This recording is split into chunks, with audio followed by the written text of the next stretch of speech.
Bum ba bum. Ba da ba da bum. Ba ba bum ba ba da ba bum ba dum bum. Bum ba dum ba da ba da ba ba ba ba da ba da ba ba ba ba bum. Hi everybody, this is Black Rhino Ranger. Welcome to another feline or canine-ish related live stream by yours truly. Now here's a funny thing about today. Today is a special day for cats. It's called International Cat Day, a day where we celebrate our furry feline friends. But here's another odd thing about this day.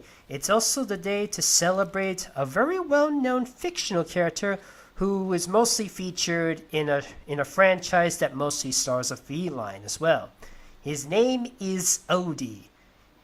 And today is Odie Day. But which one to celebrate? Which one to celebrate? Should it be International Cat Day as we celebrate cats with Garfield? Or should we go with Odie Day as we celebrate Odie's Day? Perhaps we'll need to do this in a style of a presidential debate. So what we got with me is Garfield himself and Odie running as candidates for which holiday should this day represent? Again, is it International Cat Day or Odie Day? So for this challenge, all you gotta do is ask me to draw any cat character on this side to represent as a vote for Garfield Day. I mean, International Cat Day. I kept forgetting Garfield Day is another day. And over here is, all you'd have to do is ask me to draw any dog character to represent, as a vote for Odie Day. A rule though, cat dog is disqualified because they're both the same character that's both a cat and a dog, so they are disqualified. And to make sure they're disqualified, I had them all tied up here so nobody can request them. So which one do you want? And also, fellas, if you like, you can use the superchat system for a rule-free or theme-free request. Yes, they'll either be done now or off-screen. I best recommend the paid ones off-screen so I can get to them when I have the time. And for this one, I just want to focus on cats and dogs. If you have nothing to request, just ask me any questions. So, who gets the first vote? Who gets the first vote? Is it Garfield or Odie?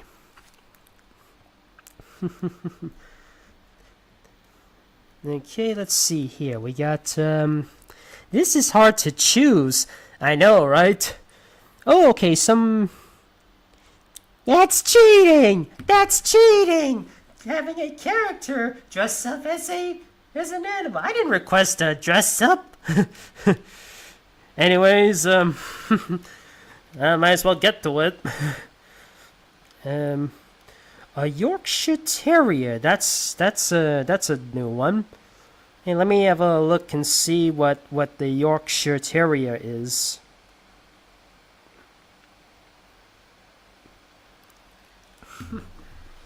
Yeah, he's like a little fussy. He's so fussy. I think I might have seen one at some point. Oh,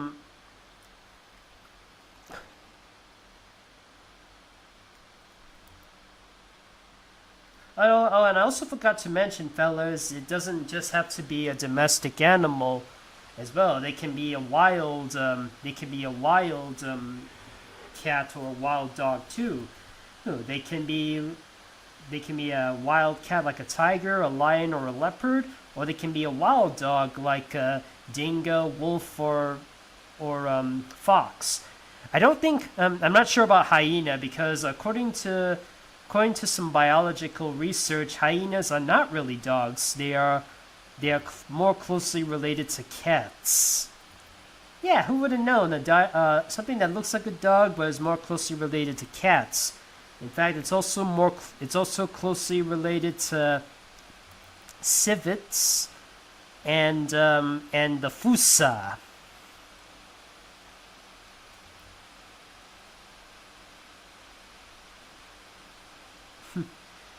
Yeah, I noticed that the Yorkshire Terrier has a mustache, like a dog, like a mustache. A very like a very old like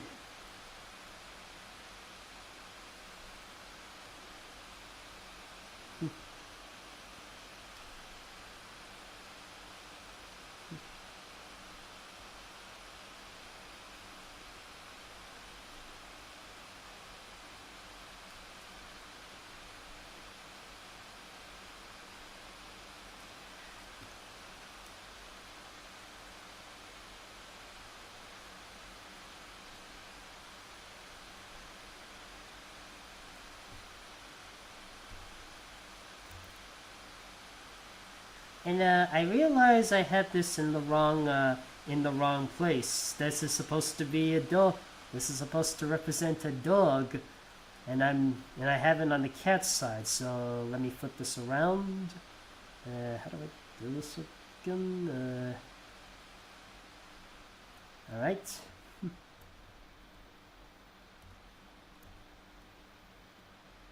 And I noticed the characters are a little bit taller than. Okay, what's next? Okay.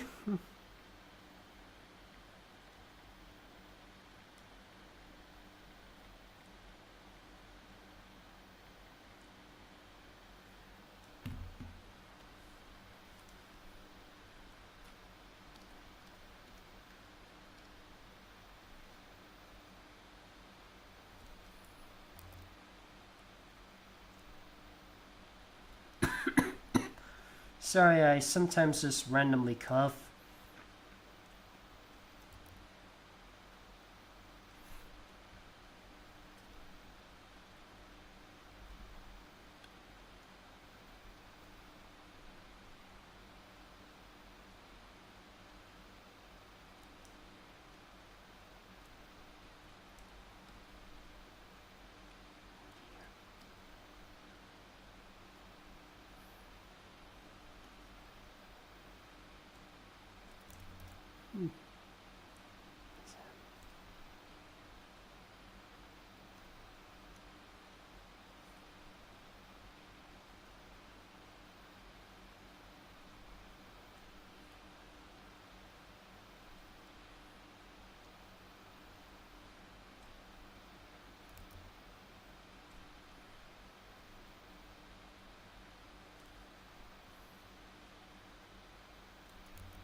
There you go, fellas. We have Crush and Coco in Peach's cat suit and dressing up as my attempt to do a Yorkshire a Yorkshire Terrier. It's not my best, but I think I did a better job on Peach's cat than I did Quasi. Yeah, Quasi sounds like kind of sounds a little like Quasimodo.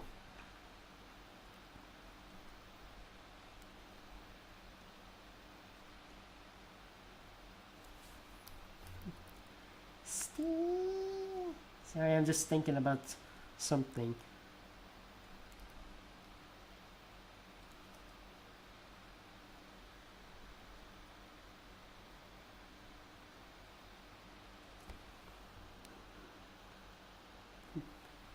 Just trying to remember what the symbol of it looks like.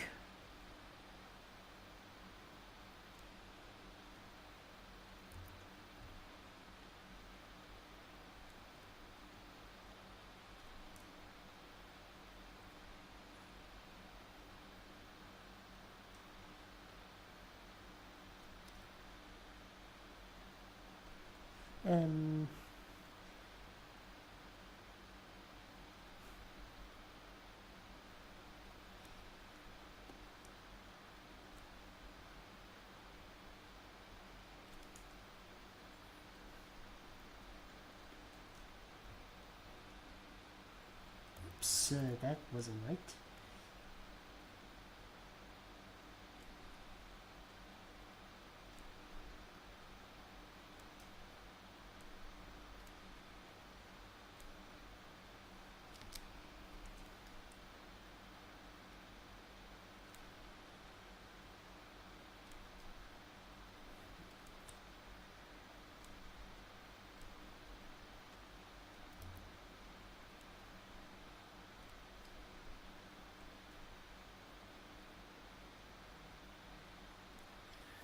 There we go. We have the Quincy of Octonauts. Yeah, let's see what else we got. Okay, okay, this is a new one. Say 10%. Oh, so that's you can. It kind of looks like the same dog that in the live-action Garfield, where who was this dog who's portrayed by Brad Garrett. He's like, he's like, what you got there, cat? And then Garfield and has him chase him around the block, and then until he's all chained up. I hate this fat cat.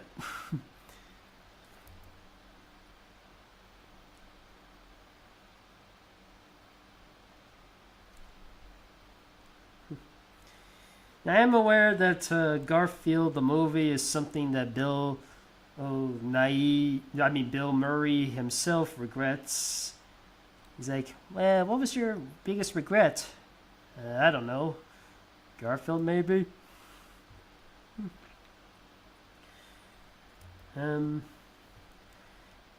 There was even, trying to think. Now, I have seen the actual Garfield movie, and, so what do I think about it? Well, it's better than the live-action movies. At the same time, it doesn't quite feel like Garfield.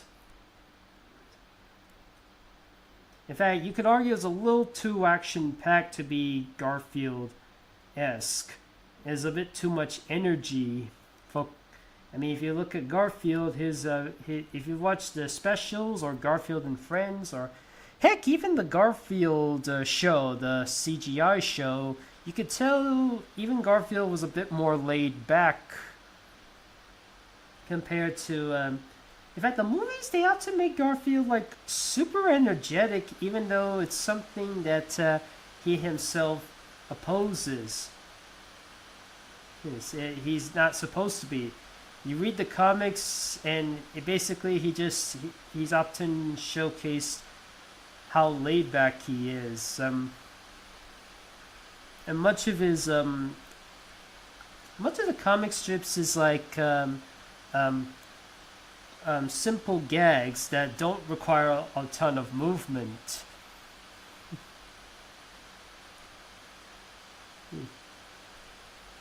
Now, some of them do have some movement. Like there's one comic when Garfield just tries to put on a show, but he keeps getting thrown vegetables or pie at him. That's one of the few energetic times of the comics, and and sometimes he'll just run to John like he's trying to alert him or something. Like when John was eating a sandwich, Garfield would do anything. See, he says, "Giant scorpions! The Wolfman is heading this way!" And something, something, something, until John is like, "I'm not moving until I finish this sandwich."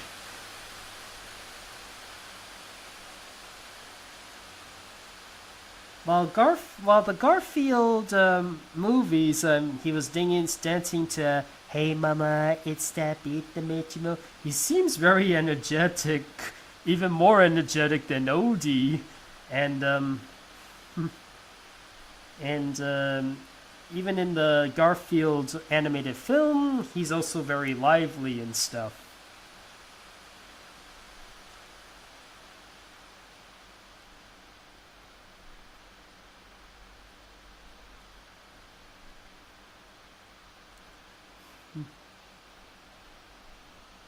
I forgot about those little arrow thingies on his Did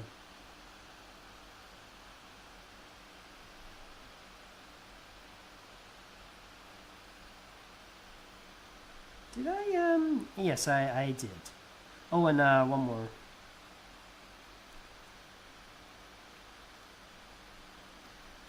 There we go. We have Tim back to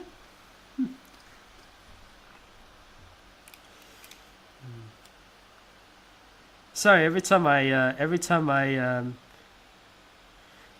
see that title, I keep being reminded of that theme song.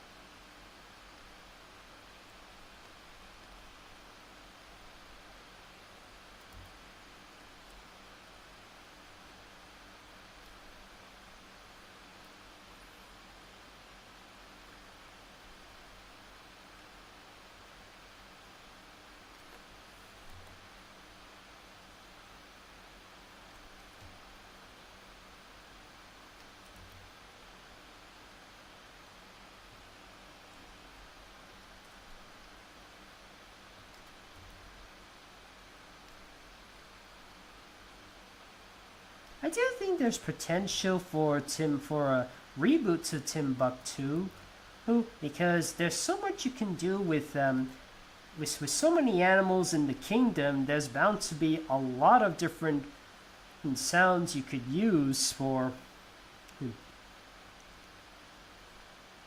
I mean, you could use you can make a rhino-like character named Snort, or I think they already did an elephant. Yes, they already did an elephant. But you can. But of course, Mr. Men is still super well known. People remember. People remember remember the Mr. Men more than they remember Timbuktu. Because you could say the Mr. Man looked more human than and people tend to relate more to human characters more than animal characters. Although they say Bugs Bunny, Mickey Mouse, and SpongeBob SquarePants, they're the most recognizable icons of their studios. So I don't know. I don't know what people are attracted to. Just a regular Persian cat. Wait. I know what you mean now. I remember now. Sorry, I just remembered. There are in real life there are actual some Persian cats, but then I also remember there's an actual cat named Persian.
Now I haven't caught up with now I sorry, I'm just trying to think to myself um um is there a reason why Meowth never evolved into Persia in the anime, the Team Rocket Meowth?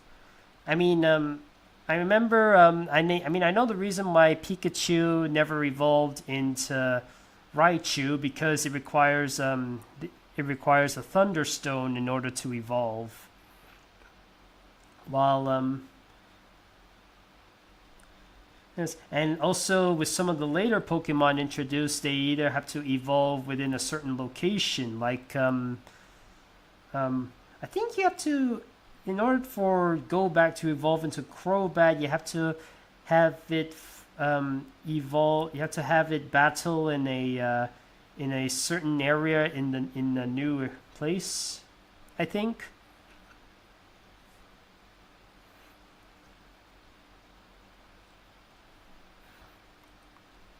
I mean, some Pokemon have to level up in order to evolve, or some Pokemon have to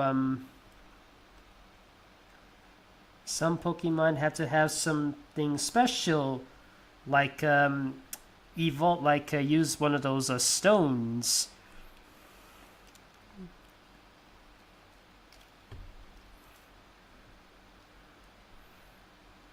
I keep forgetting. Does Meowth require something to evolve into Persia? Or they just never bothered with that part?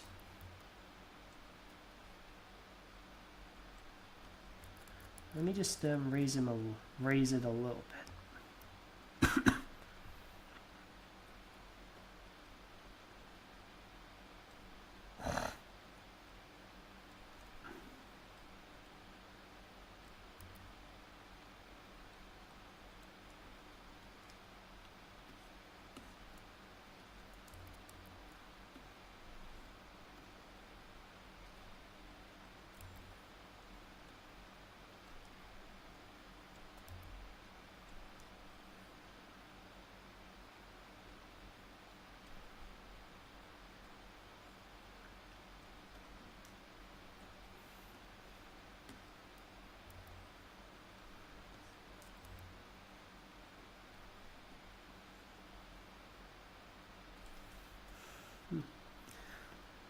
Okay, we got Persian, and we got 4 cats and 2 dogs. Any more dogs? You're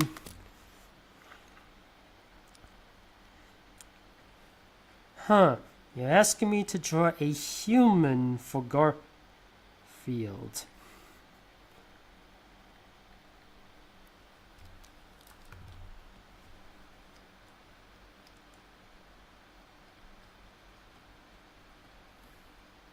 This is very odd, but okay.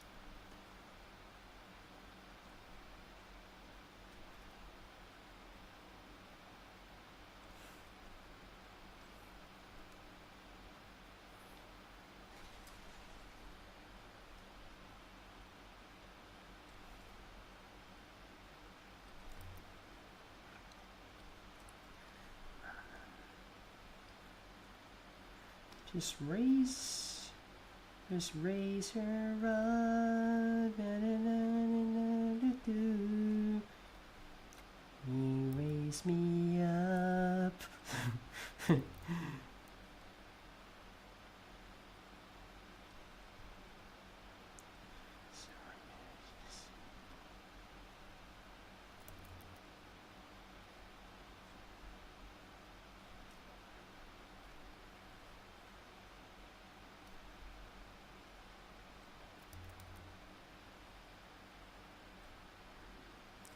And now that I've seen all the Bob's Burgers episodes, maybe one day I should perhaps try and do a Bob's Burgers live stream because I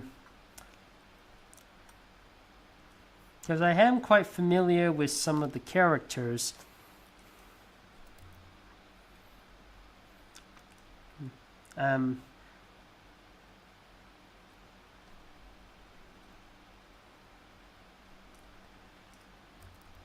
And I know somebody here who is a gigantic Bob's Burgers fan.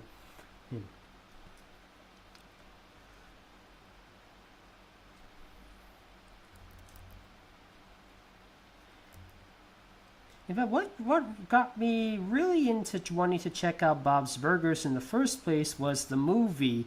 Since a lot of people have seen the movie, I was like thinking to myself, I think if I want to get into if I want to see the Bob's Burgers movie, I think it's best that I understand the original show a bit more before I fully get into the show. I should watch at least a good chunk of Bob's Burgers before I can get into. I mean, I knew some of the I've seen some of the Simpsons episodes, and that was enough for me to check out the Simpsons movie.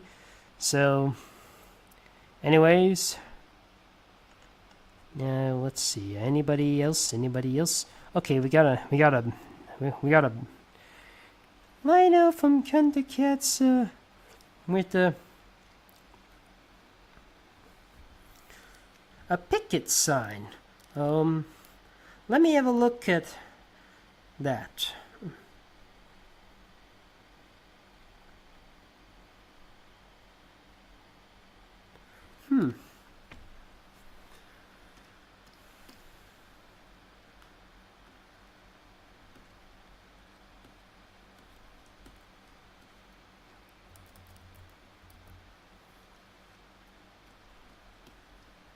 Oops.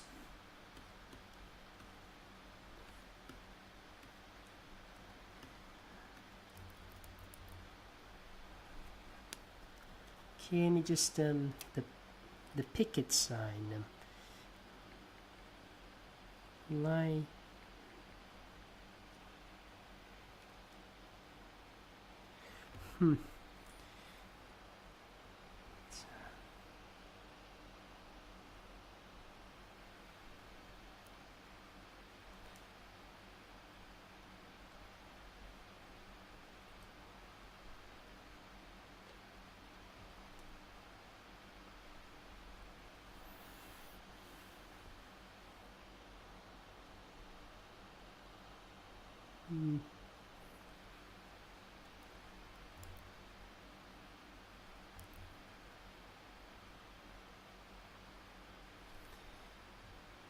Requires a bit of full concentration. I'm surprised Arlene, Lewis, and U.S. Acres weren't in the new Garfield movie. Now, I have heard for the U.S. Acres characters, the reason why they haven't shown up in recently is because in recent years there's a bit of endeavor against in reintroducing Orson to a modern audience. And there was a moment in history when we were supposed to be having a an Orson cameo in the Garfield show, and Orson was like gonna ask about Orson the pig, and Greg Berger was supposed to reprise his role as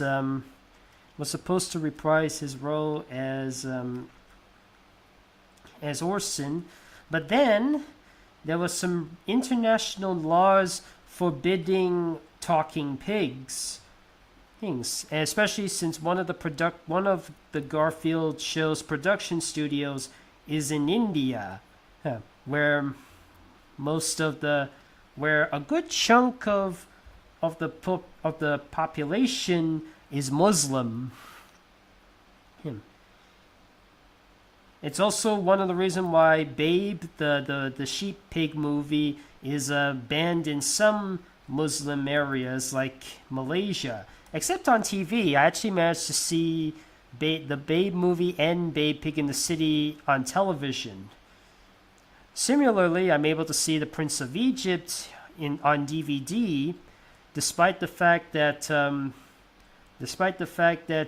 it has elements which makes it banned in cinemas in Malaysia because of its religious themes.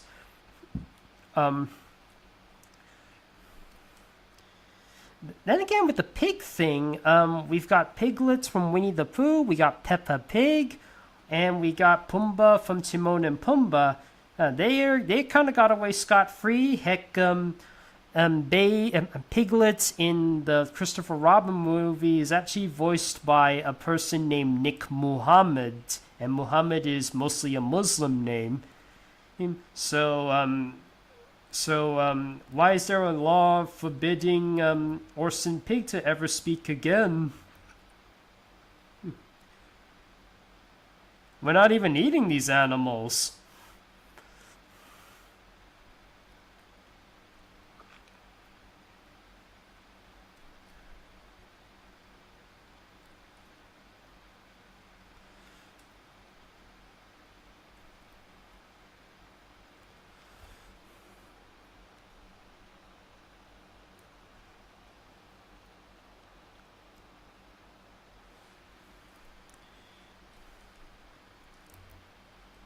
Sorry, this one's taking a bit of a while because the Thundercats 2011 is actually very detailed, very super detailed.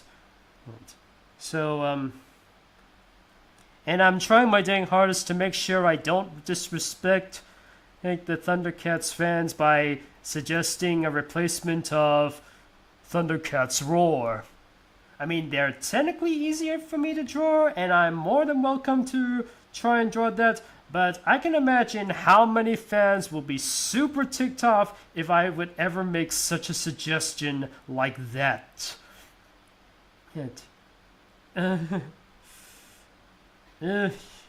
I don't think it would go down very well, would it?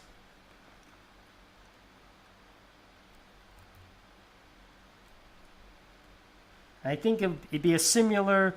I think it might be a similar case to... It might be a similar case to having me suggest Teen Titans Go instead of the 2003 Teen Titans. Or here's a better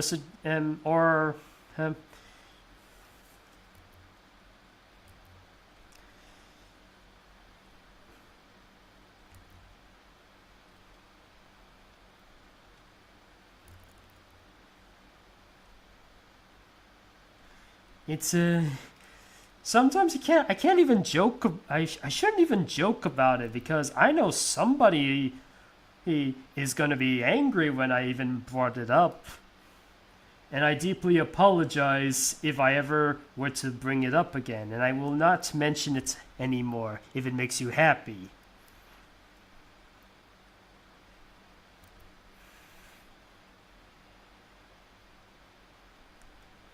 I will say this though, it's kind of funny that the original actor for Lionel in the 80s cartoon, he's had at least one row in every single in Thundercats incarnation, not just especially in the 2011 one and the two, and as well as the you know what.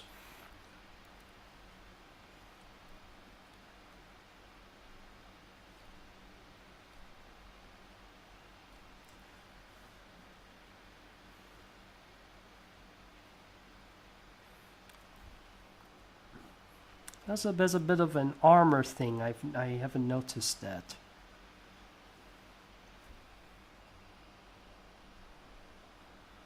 Actually, he's not in battle, so I'm not gonna bother with the armor.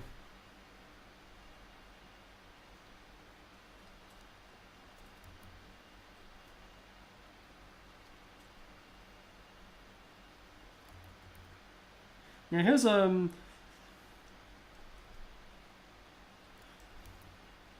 But you know what's the other saddest thing with the other Thundercats show, the forbidden one, and it's because it's got some voice actors that I recognize playing in other medias, including Skylanders. Um, they had the same guy who the voice of Rhino in that show. He's also the voice of what was it again? Pandergas in Skylander Superchargers, and Mumra's voice actor here, who's also the Tigra's voice. I think that's how the name is.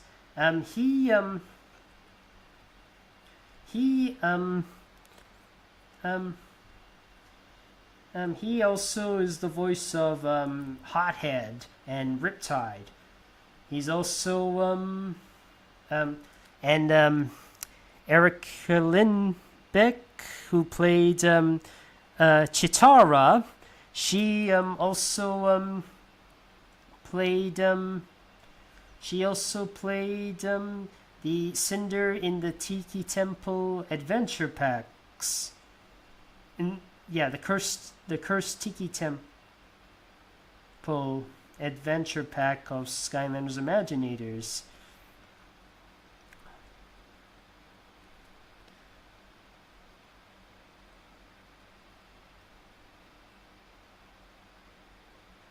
And another sad thing is that,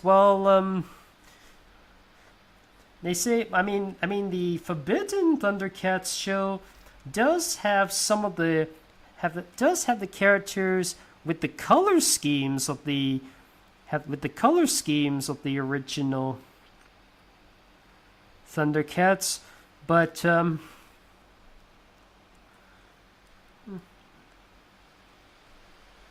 with the color schemes of the original Thundercats, but they say that even though She-Ra's redesigns of their characters are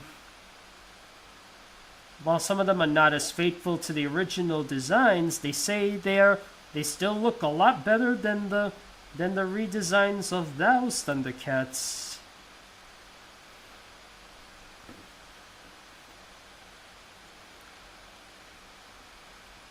And it's also a little bit sad that the rebooted, the 2011 one didn't get to shine properly. Only at one season of 26 episodes. Unfortunately, this along with Young Justice was one of the reasons why Cartoon Network decided to completely knock off the action shows for a while and just focus mainly on comedy shows, and also preferring 11-minute shows as opposed to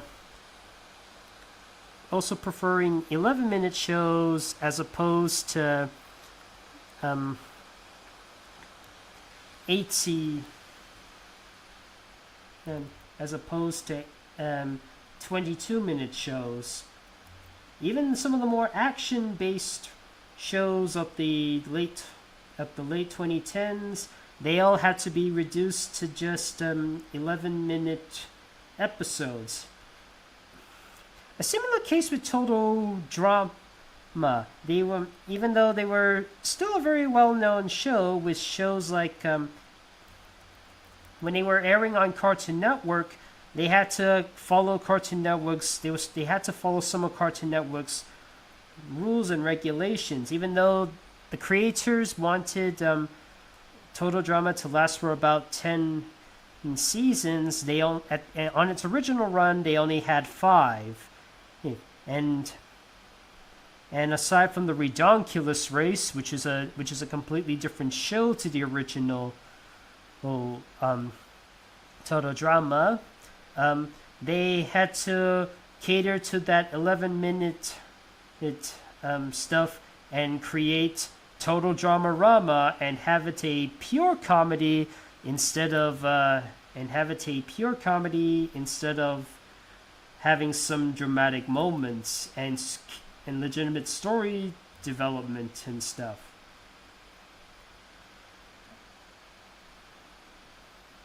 It's Cartoon Network's practices are often quite strange to me, and thank goodness that just recently Cartoon Network is allowing more action shows.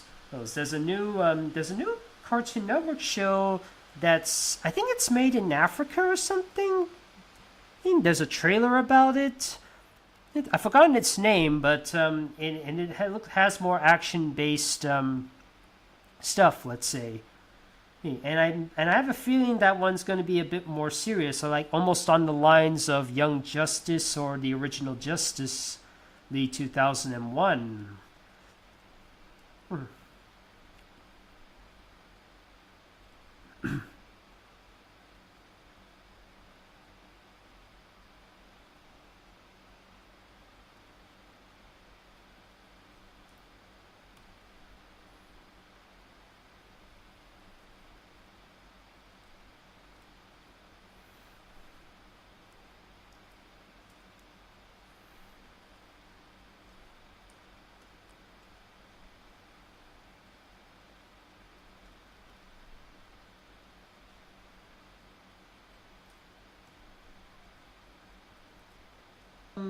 We got here. This is the best I could do for. Yeah, this is the best I could do for Lion-O for Thundercats, the 2011 one.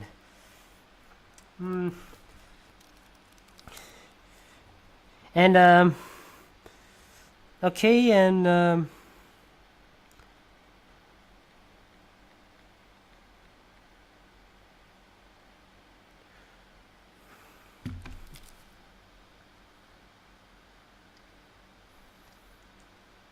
Legoshi. Finally, some dogs.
Hold on, just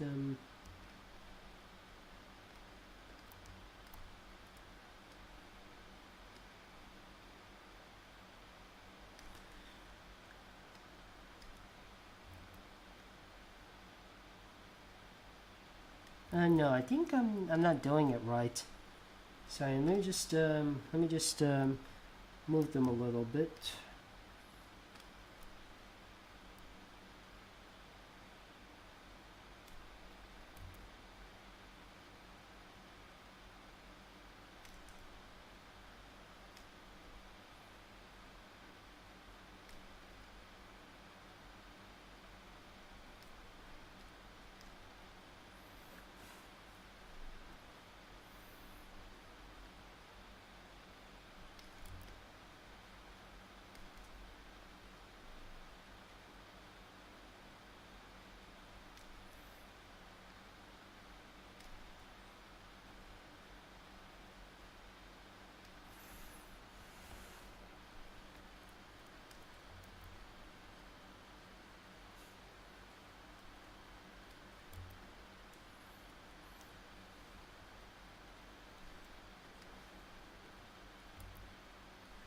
Yeah, sometimes whenever I draw, I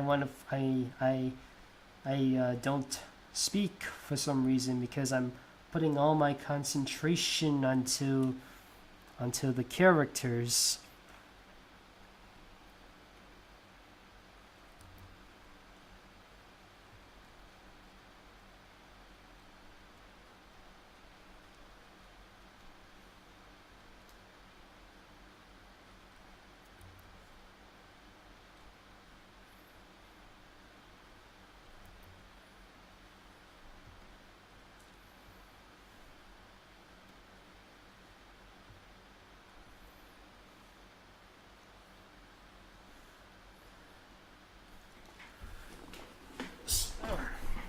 So I'm just adjusting myself a little bit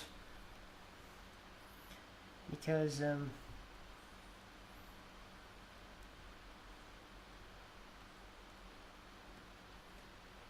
uh-oh, there's an obstacle. We just moved. Also, did I make I'll resize it later.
Maybe just do this again.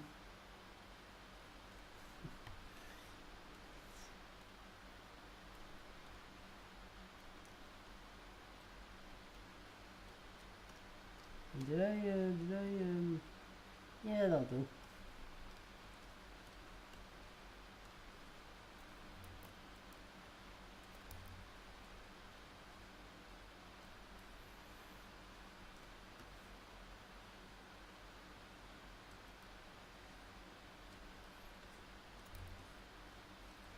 D.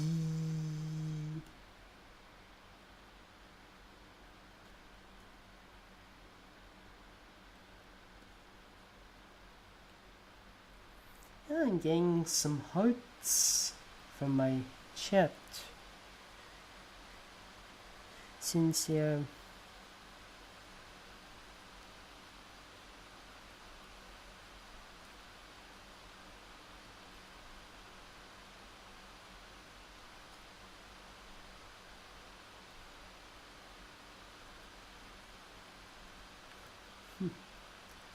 I kind of wanted to see what what his feet would look like.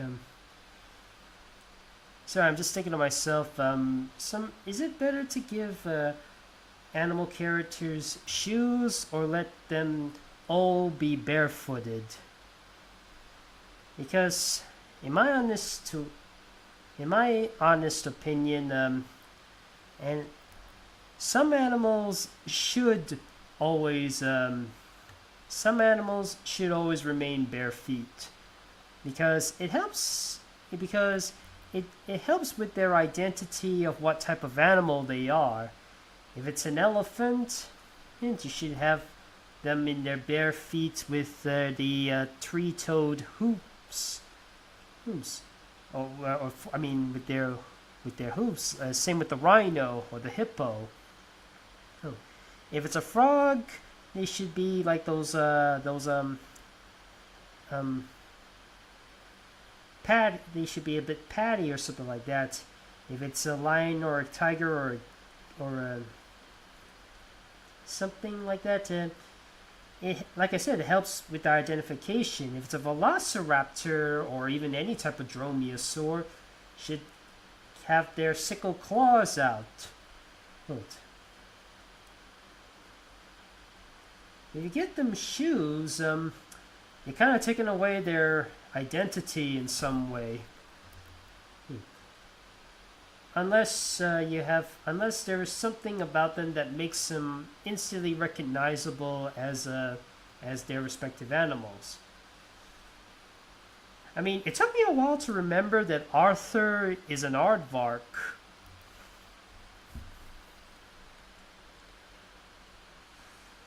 Now, funny enough, unlike BoJack Horseman, where most of its characters are anthropomorphic animals, but they're drawn more like human characters with animal like masks.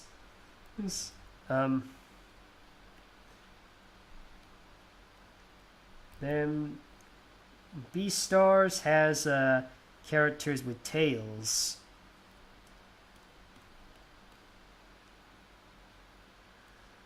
All right, we got 4 votes. We got 3 votes for Odie and 1, 2, 3, 4, 5, 6 votes for Garfield. Let's see here. I have an idea who should vote for. Is it Getamon? He vote for Scratch. Oh.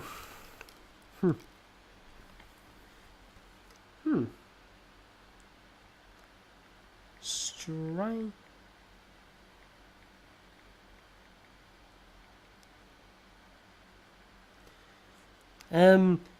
This is not a dog, nor is it a cat. It's a badger. What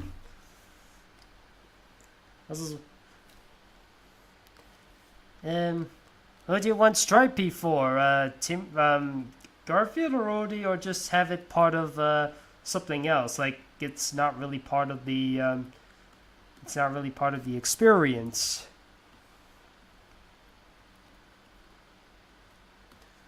Just making sure.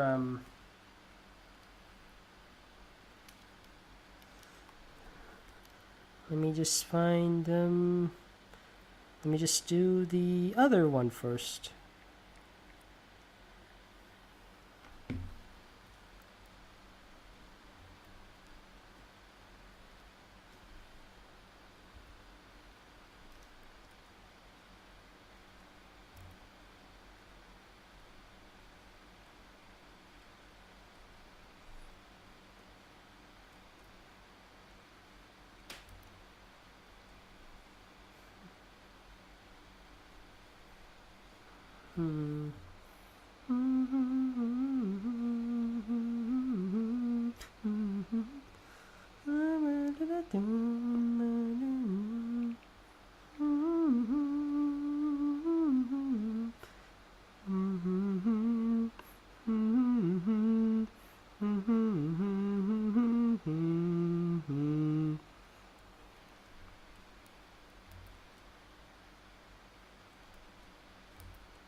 You know, another thing that makes Tom and Jerry quite a masterpiece is that while they and Jerry are simple, but they're not super simplified, which not only makes it both easy to draw over and over again, but they also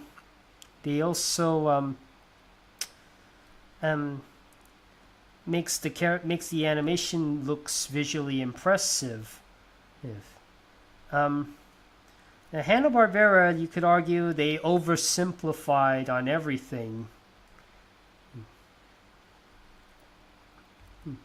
But that they have a reason for that, because they were on a bit of a budget with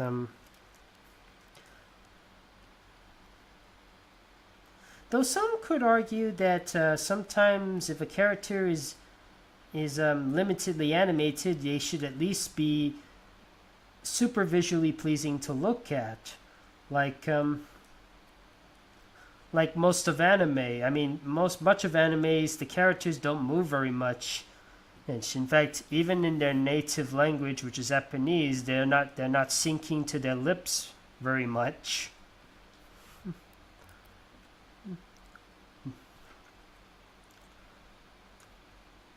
But with something like Hanna-Barbera, they're like super simplified. Right. In fact, many of the Hanna-Barbera characters always have a collar on and a tie and stuff, and the only thing they're replacing are either their mouths or their heads.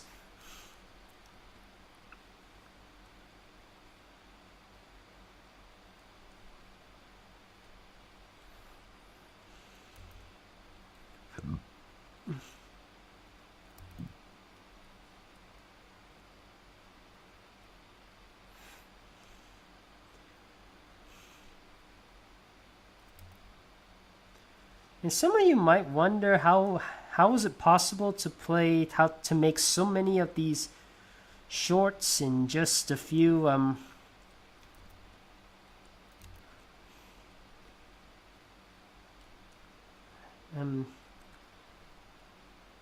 come they can make hundreds and hundreds of these shorts but only play them in theaters instead of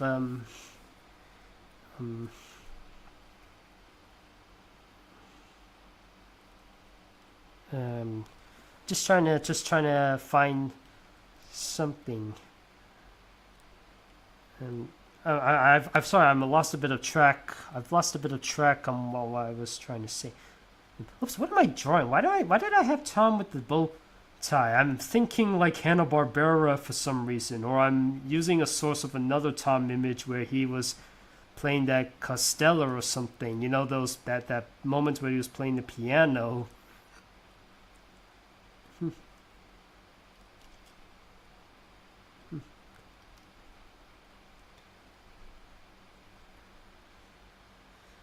There we go. We got Tom.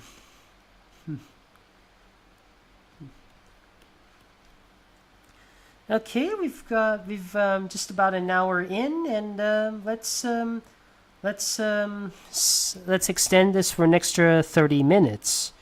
Anyways, oh, I got another one.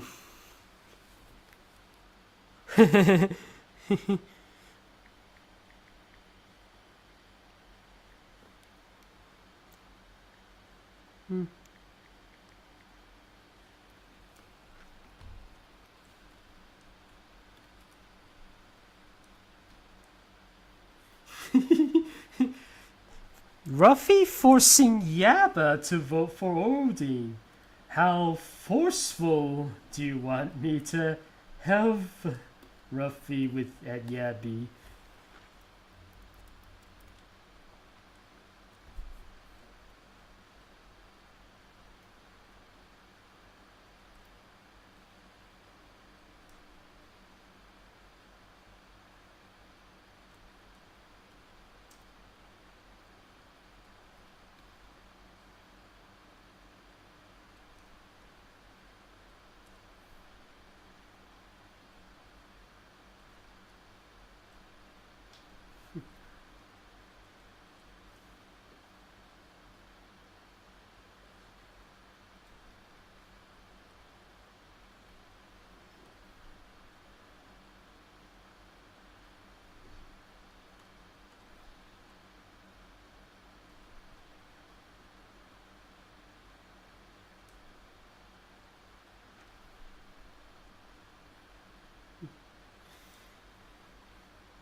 In fact, this is reminding me of. Wait, how did I draw? So I'm just trying to remember how I did Yaba again. Sometimes I forget what he was like. Okay, just like that.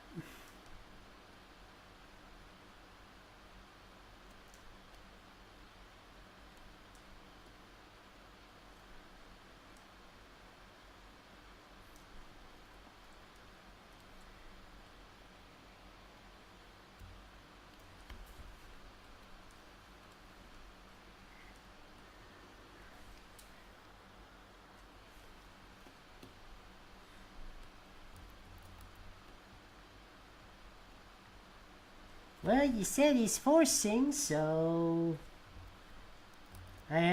here's one idea I thought of.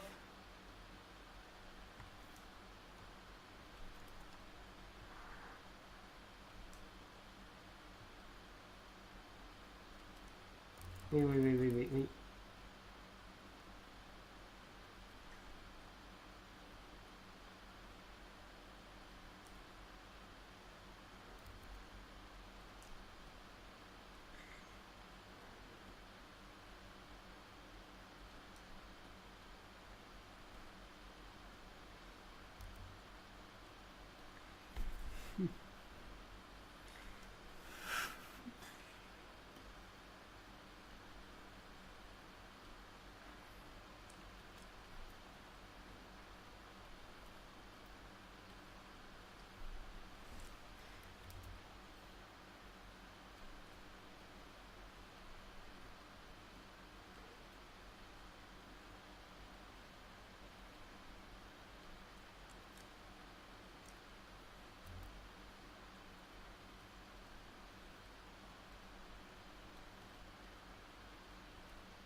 Let me just make his legs a bit.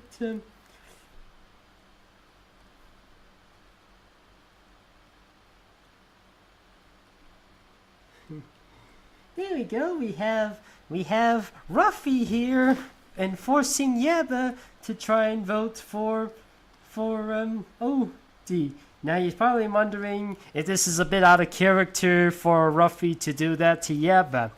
It actually reminds me of something from the Looney Tunes back in Action Movie where Shaggy, voiced by Casey Kasem, complains to Matthew Lillard, who played Shaggy in the live-action movies, says, "What kind of performance do you think? You made me sound like a total goofball, man." Sorry, I was just trying to be a bit more real to your character. "If you goof on me on the sequel, oh, I'm coming for you." And then Scooby goes, "Yeah, and I will give you a Scooby." And he's all angry with the teething and stuff. I'm like, geez, this is a little out of character for Scooby, don't you think? Anyways, oh, I got some more.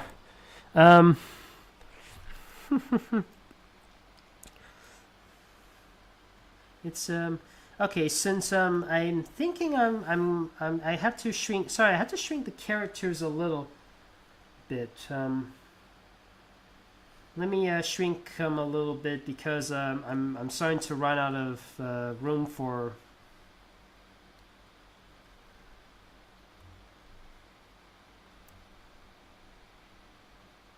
All right.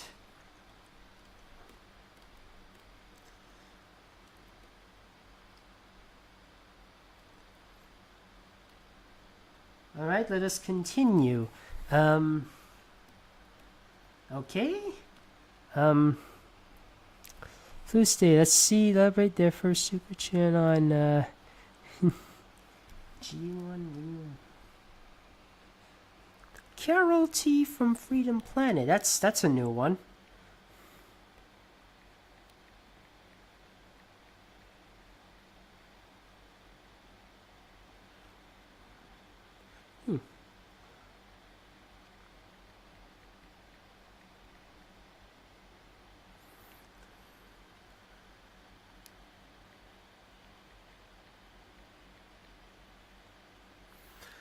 Hey, look, the character looks a little Sonic-ish.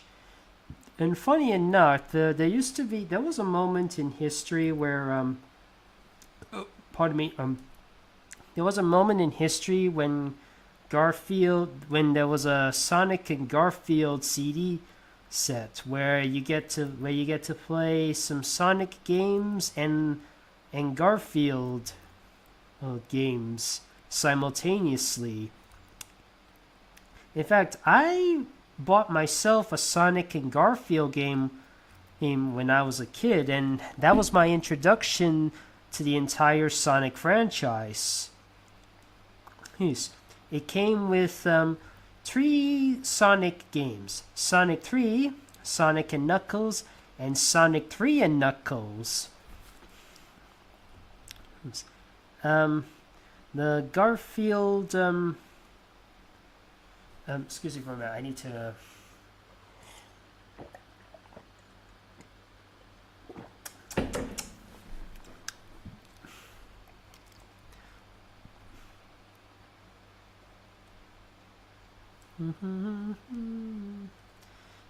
the Garfield kid I remember playing, I never finished it, but it was a game where you get to play as Garfield going through like different time periods.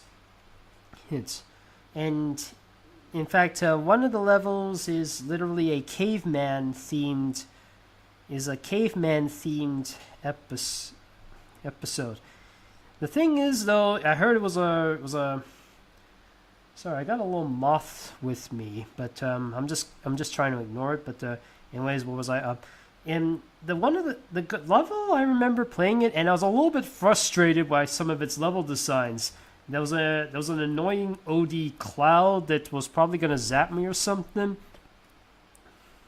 and it was in the prehistoric level. There was an Egyptian level which I could never figure out how to open the dang thing. It turns out you had to spin this entire platform 360 over and over until it fully opens. And I never when I got into Garfield, and I think for a while I was a little ticked off and I never really did anything with Garfield afterwards. I did read some other people's comic. I did read some of the comics that some people would randomly just bring to a shop or something. And what really got me back to watching, believe it or not, fellas, what got me super into Garfield was of course the live action movie with Bill Murray. It's maybe a very strange way of me to get into Garfield, but it was thanks to that I decided to get into Garfield. And I did actually remember seeing a couple of its original Garfield and Friends cartoon when it was showing on television. And the one I remember watching the most was the one with the Buddy Bears. You know, the ones where they go, "Oh, we are the Buddy Bears, we always get along. We sing and do let's sing a little song. If you ever disagree, that means that you're wrong. Oh, we are the Buddy Bears, we always get along." I can still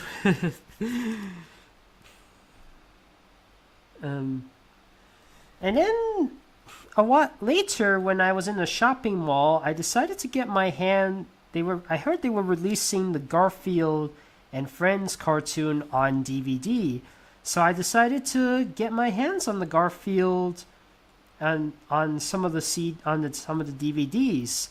At my house, I have 48 of the original Garfield and Friends episodes, the first 48 of them.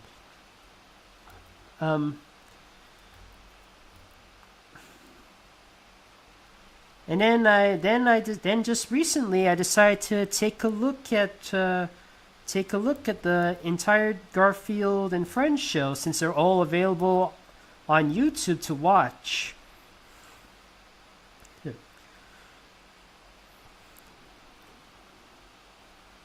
In Did you know it was actually? Did you know the Garfield show, the Garfield and Friends show, was actually hated back in the 1980s? And a lot of critics say it was unfunny and very annoying. That's what they say. It was. They say Garfield and Friends was back then was what Teen Titans Go is to a lot of people today. It only became more positive through retrospective. Having to watch it, it's really funny with how many meta jokes it does. Like, it even pokes fun of the fact that Garfield doesn't really speak, but we can hear his thoughts.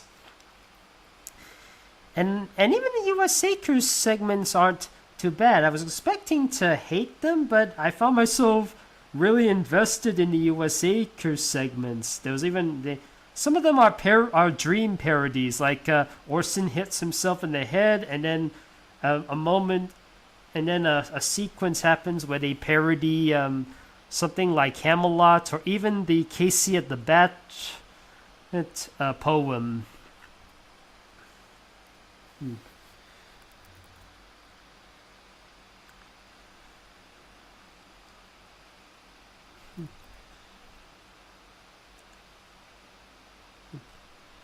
Now, of course, there's the Garfield show, which I hear a lot, which I did also remember watching quite a lot, especially in both England and Malaysia. It used to be on Cartoon Network before the company was bought by Nickelodeon. But I wasn't aware of that strange animation era where John was shoving when Garfield was pushing John to the TV. It might be because I watched the international version, and the international version doesn't have that era. Yeah.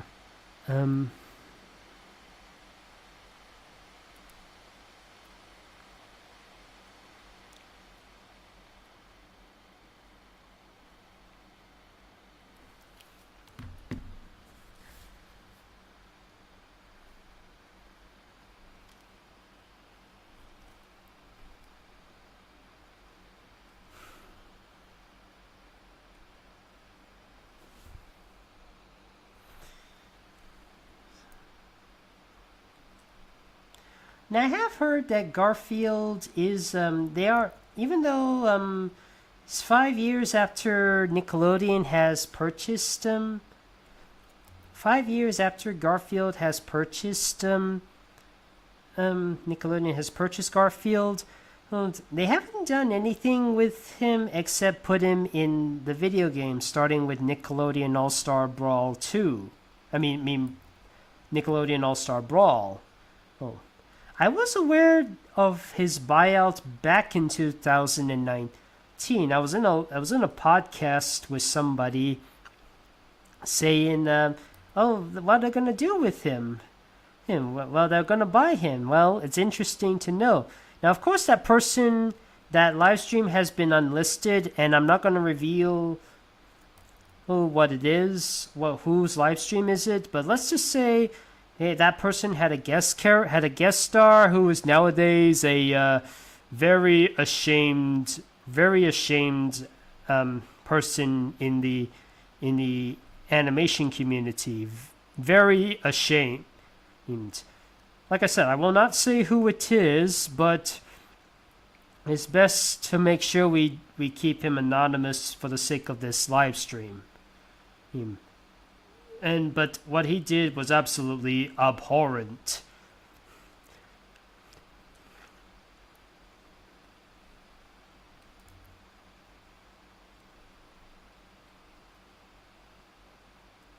I think I need to...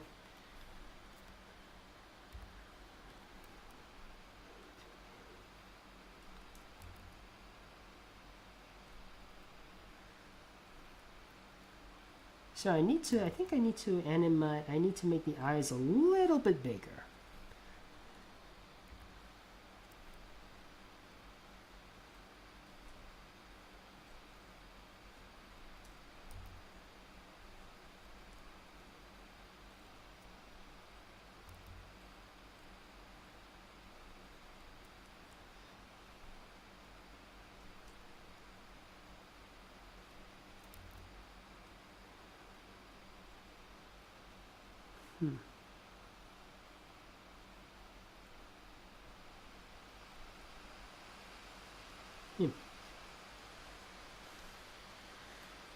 Oh, and speaking of, and it's kind of funny that somebody asked me to draw a character from Skullgirls because I heard there was also a bit of I heard there was a bit of something else going on with the studio who made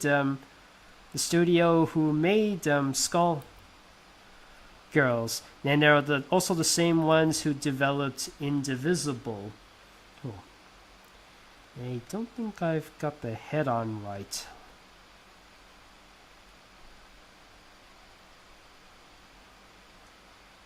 You just head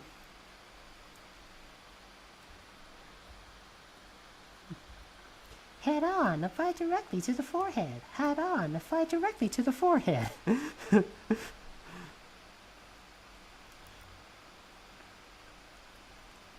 It's such of an...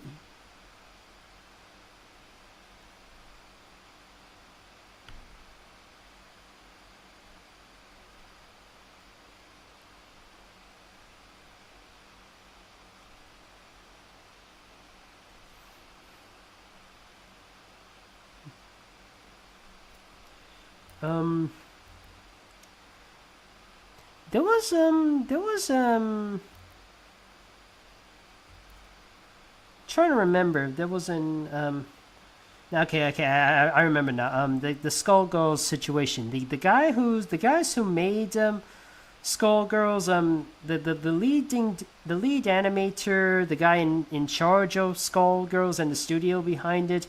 Hell, he got into trouble, and people were just asking him to leave immediately. He said, "Fine, but I'm gonna give you some outrageous demands," and not only a lawsuit was filed, and now he was fired, and the company he made closed down. And the Skullgirls company, Skullgirls is now owned by a different company, and Indivisible's updates are no more. In fact, Indivisible was supposed to have some updates of some guest characters. There was a moment when they were planning some additional downloadable characters for Indivisible, but in fact they were going to have a guest appearance of Shantae and Shovel Knight. But again, because of the inappropriate behaviors of the lead designer and the guy in charge of the studio, those plans have been canceled, and the studio is no more, and Indivisible and Skullgirls have probably a new owner.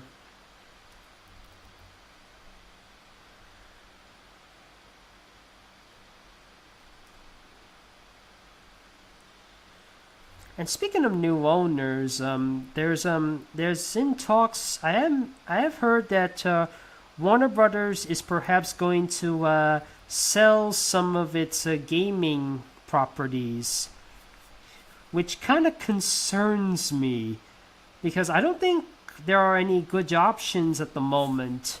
Even though, yes, I do think something must be done at Warner Brothers, and I can see why they would need to sell them because they're still having a huge debt. But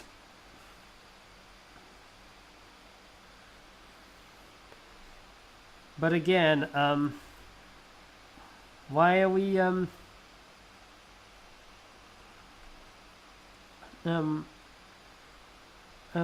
they say that even Mortal Kombat could be sold. Well, they might sell Mortal Kombat. Warner Brothers might no longer become Mortal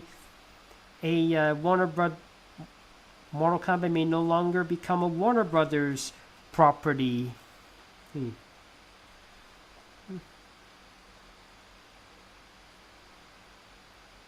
No, I don't think I did the clause right. Sorry, I need to rework on the clause.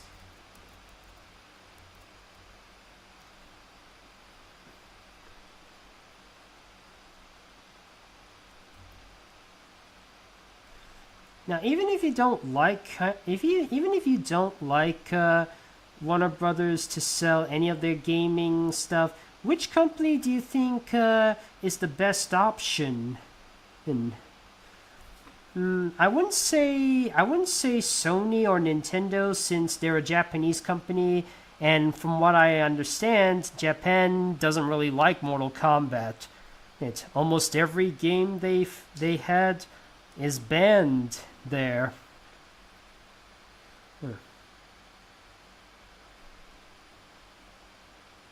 Even some M-rated games from Japan, like Bayonetta, or was it Persona 5? Was Persona 5 M-rated? I don't think they were resulted to this much bloody violence. Then again, we also had Resident Evil, and those are quite violent, and they're made by Capcom, which is a Japanese studio. So I don't know.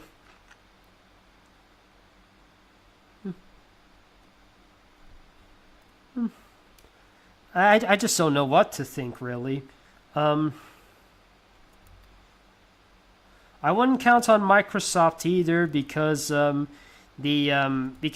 they just had their buy. They just bought Activision Blizzard, and perhaps that was, and immediately we can see that was perhaps not a very good move. Even though what else was Blizzard supposed to do? I mean, they there's a lawsuit that happened which causes Activision Blizzard to be how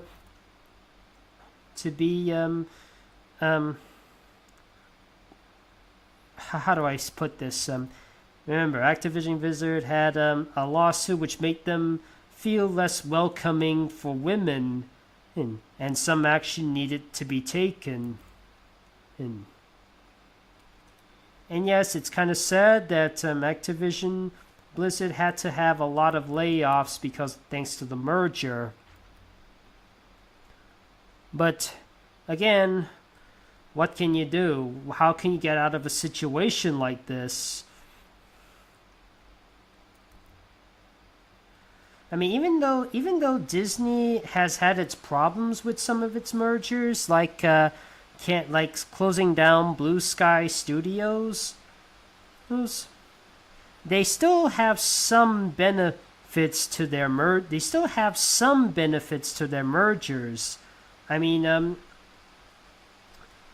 maybe it was a good idea. Maybe it was good for Blue Sky Studios to close down because Nimona would be adopted by another company, which you could say is the best thing the Blue Sky has ever had some contribution to, even even though they didn't release it themselves.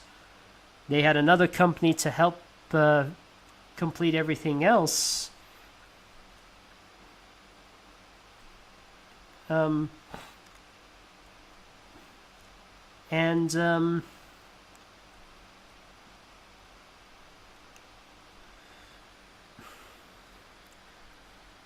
I'm trying to think.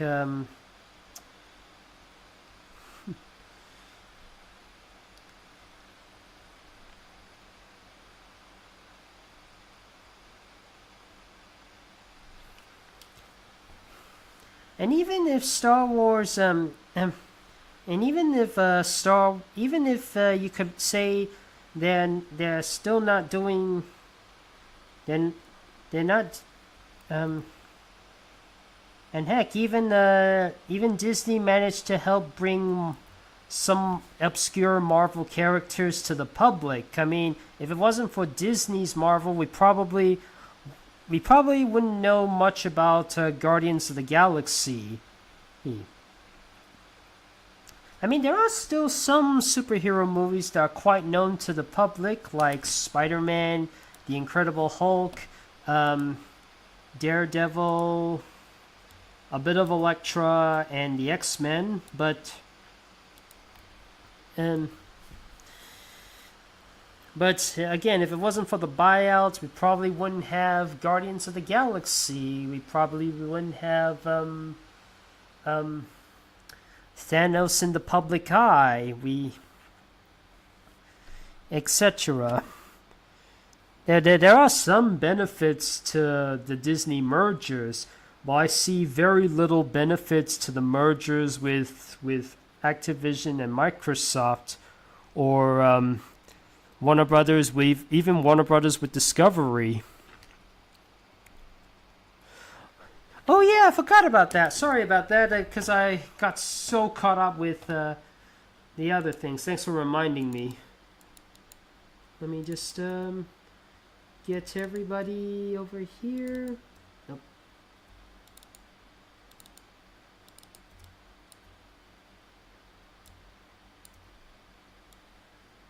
Okay.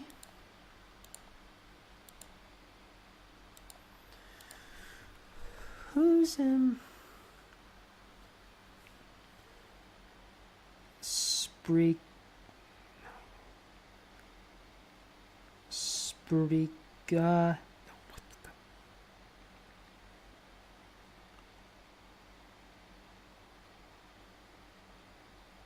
Sprigadito.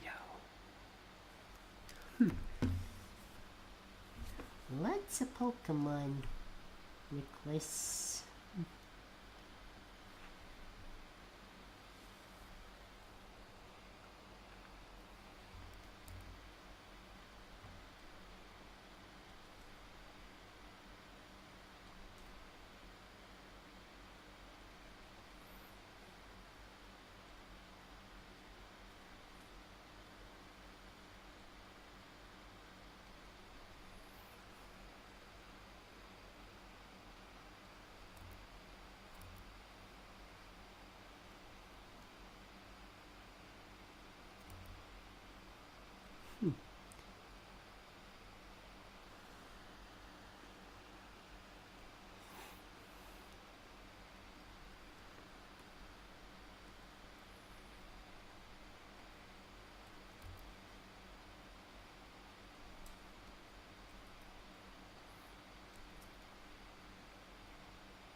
And oops.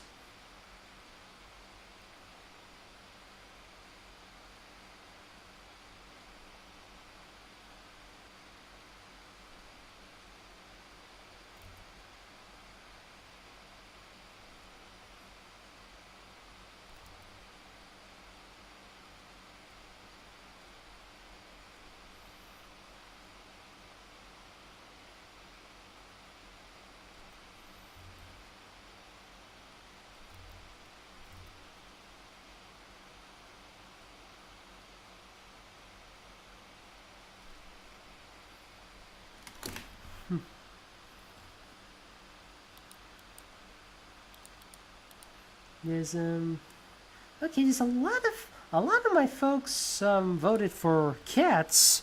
So anyways, oh yeah, hooray. I get to be in here too.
Sorry, I'm just thinking about the theme song. Whenever I look at Droopy, I keep thinking about Tom and Jerry Kids, where Droopy and Dripple and his son Dripple are most prominent. I remember the time when Droopy had his own show. Oh, the Droopy met the Master Detective Hound, where they do this. They have them in a noir style. They have him in a noir style. Okay, not noir style. I mean, it's definitely color, but they are like these detectives. Oops. And then there's this very incredibly attractive woman, looking perhaps Miss Vavoom. And sometimes the villain is Mr. McWolf. They were part of Tom and Jerry Kids at one point, and later they had their own show. The episode I remember the most is when they had this weird picture where whenever they show it to somebody, they freak out while take like it's something unimaginable, like it's so god awful it must not be seen in the public. That is until Droopy is like, say, you're probably wondering what was the picture all about. Well, I'll show you. See, taking candy from a baby. Pa, can I have another look at that? Sure thing, son. And then Dripple's eyes were like all bouncing about. Okay, let's see. Any more let's see, is there any more okay, I got another one right over here. Honey from Housebroken voting for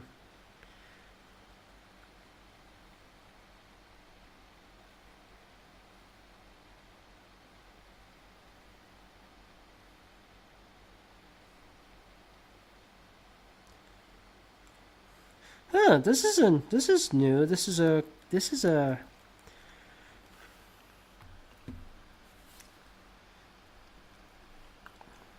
it looks like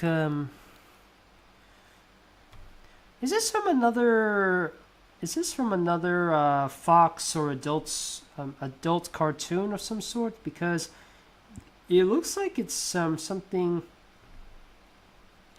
It looks like it's something out of it looks a little bit like something out of Duncanville or something.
You know, I think if somebody better was in charge of Warner Brothers, we'd probably be having some great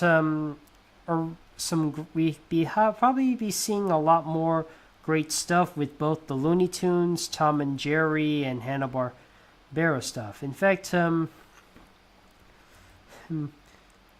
like to see them one day do a Looney Tunes Hanna-Barbera crossover. I know that's something that's difficult to do, but aside from Space Jam and New Legacy, I would like to see how the Looney Tunes would interact with Tom and Jerry, Yogi Bear, or something like that. They're part of Warner Brothers. They have the full rights to every Hanna-Barbera in existence.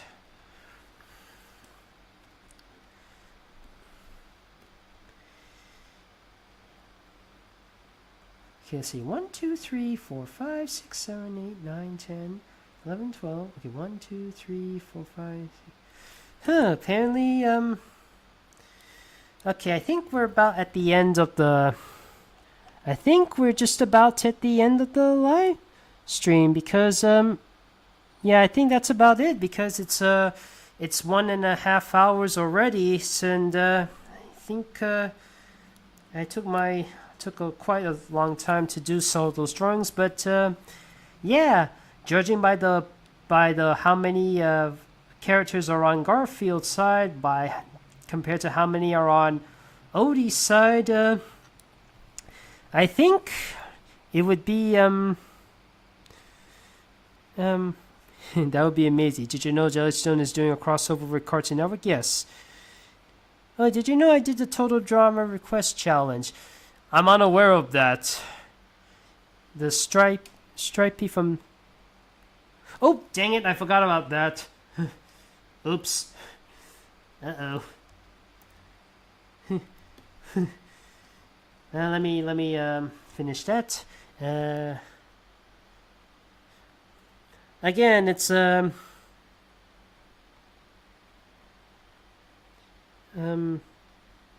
it's very strange that I have a badger to vote for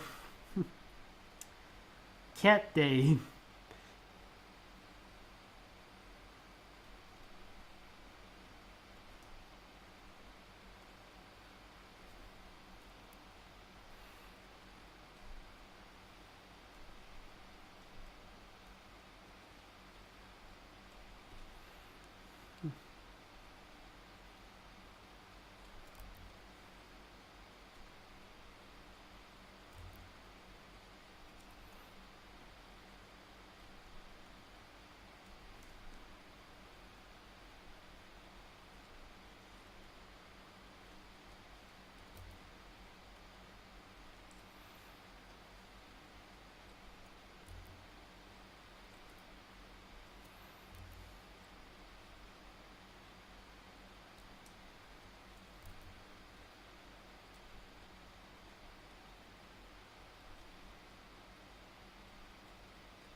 Alright. There. Stripey. With, yeah, amongst, and Louisa among a sea of cats. And again, it seems that Garfield has won the debate. And so, do you know that Hot Dog for Some will come as a future plushie in Dangerous Mouth Blue Gator? Huh. I don't know about that. So, anyways, yeah, fellas, that's about it, really. Actually, do you guys, let's see here. Who wins, who loses? Again, I think Garfield wins because again, I don't think I have a lot of time left. So, anyways, thank you for joining me with this live stream. So let's go to some questions. You got any questions for me? So who wins? Who lost? Who wins? Garfield wins. Sorry, Odie. Yeah, you may be a lovable dog, but even on your day, it's still Garfield's day. Chris Pratt's Garfield rocks. Alright, so what's the next live stream? Just a minute, fellas. I'm gonna try to do a little experiment on the, I'm going to experiment on the live stream. I'm going to use the little poll thing because here's the thing. In one half of August, in the second half of August, I'm not going to be drawing a lot. In fact, I'm going to be away from my computer for a few weeks. Be returning sometime in September, like September 7th, because got some important things to do in August. Yes. So in September, I'm gonna there's like so many different options for live streams or request challenges, but I can only do about one live stream and one request challenge per month. So for this occasion, let me just make this little poll. Let's see. Which live theme do you want for the next live stream in September?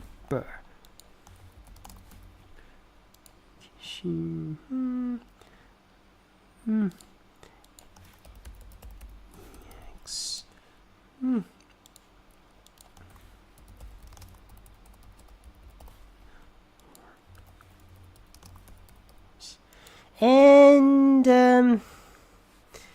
here are your poll options. So let's see here. I got one vote for and I got another for Disney Afternoon. Let's see. I'm getting 7, 8, 9, 10 votes. I'll continue. I'll continue the poll until I end the live stream. So, as some others have said, I love the dancing theme best. You mean like, do you remember the 21st of September? Do you watch videos by Vanna Melon? Vanna Melon. Let me have a look at what that is. A musical artist, and the characters are